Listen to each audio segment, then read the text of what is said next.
Assalamualaikum warahmatullahi wabarakatuh. Alhamdulillahirrabbilalamin. Wassalatu wassalamu ala asrofil anbiya'i wal mursalin wa ala alihi wa sahbihi ajmain, amma ba'du. Pertama-tama marilah kita memanjatkan puji syukur kehadirat Allah Subhanahu wa taala yang telah memberikan kita kenikmatan berupa kesehatan sehingga pada hari ini kita dapat berkumpul tanpa satu halangan apapun dan tidak pula kurang satu apapun. Sebelum memulai pidato ini, marilah kita haturkan syukur kita kepada Allah Subhanahu wa taala yang tiada henti memberikan rizkinya kepada kita semua yang ada di sini. Sholawat serta salam semoga akan terus tercurahkan kepada Nabi Agung Muhammad Sallallahu Alaihi Wasallam. Hadirin yang berbahagia, keluasan dan kekuatan pengetahuan agamanya membuat tak sedikit orang percaya pada kealiman sosok Muhammad Yunus Anis yang kerap disapa pendek. Yunus Anis tak terkecuali kalangan tentara. Bukti nyata besarnya kepercayaan yang diberikan TNI atau Tentara Nasional Indonesia. Maka pada tahun 1945 TNI menobatkan Yunus Anis selaku Kepala Pusroh Angkatan Darat Republik Indonesia atau biasa dikenal Imam Tentara. Selama mengemban tugas itu, Yunus Anis banyak memberikan pembinaan mental terhadap para tentara.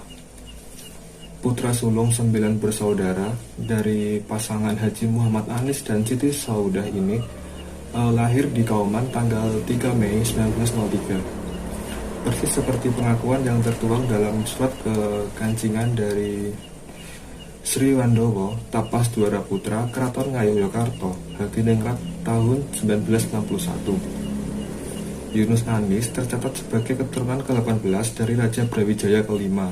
Dengan demikian berhak pula menyandang gelar Raden.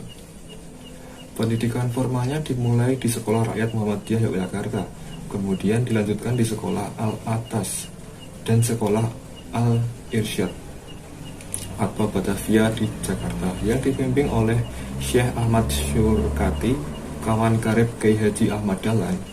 Pendidikan yang diterima di sekolah tersebut membawa dirinya tampil sebagai mubalik yang tangguh. Tamat dari pendidikan formalnya, Yunus Anis mengaktifkan diri sebagai mubalik sesuai pengetahuan agama yang diperolehnya.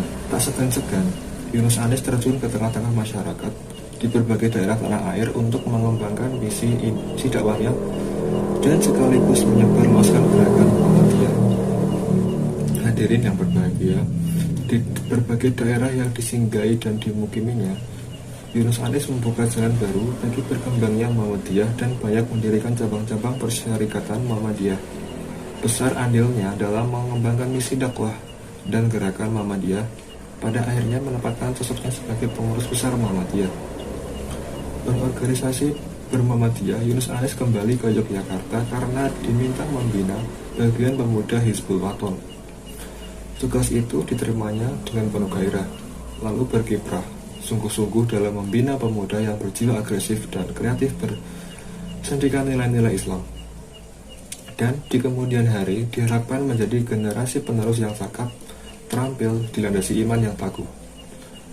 Dalam kesempatan apel besar pada Hizbul Waton di alun-alun utara Yogyakarta, Yunus Anis tampil membangkitkan semangat dengan hadir sambil menunggang kuda untuk memeriksa pasukan. Tampaklah pada dirinya ditunjang postur tubuhnya yang tinggi besar, sosok kepemimpinan yang tegas dan berkesan.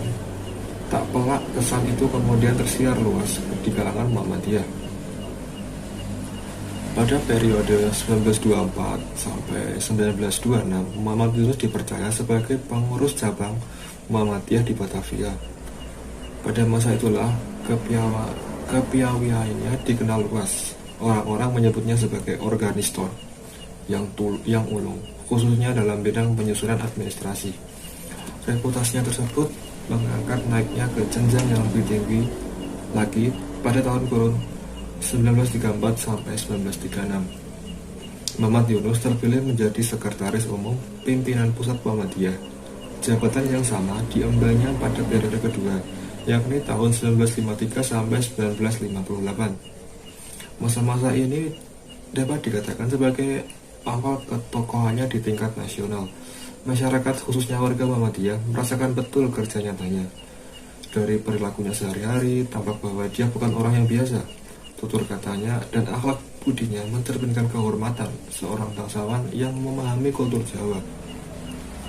Dan memang demikian adanya pada 1954, Tentara Nasional Indonesia atau TNI mengangkat Kiai Haji Muhammad Yunus Anis selaku Kepala Pusat Rohani atau Pusroh Angkatan Darat RI. Pengangkatan ini tentunya bukan tanpa alasan.